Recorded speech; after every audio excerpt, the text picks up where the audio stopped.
بسم الله الرحمن الرحيم. الناس اللي طلبت بقى طاجن مكرونه بالسجق نفس الطريقه بتاعت طاجن المكرونه باللحمه المفرومه.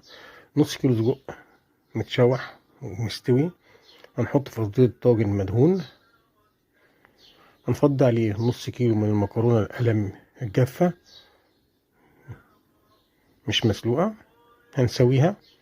نفضي طبعا الصلصه بتاعتنا نفس صلصه المكرونه حضرتك بتعمليها، هنفضيها على الوش من فوق.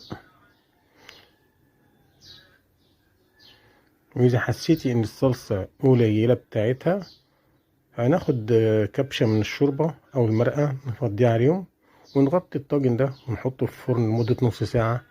هيطلع لنا برضو بالجمال والروعة الحلوة دي والطعم الجميل بتاعنا. هنفضي في طبق، وادي طاجن مكرونة بالسجق.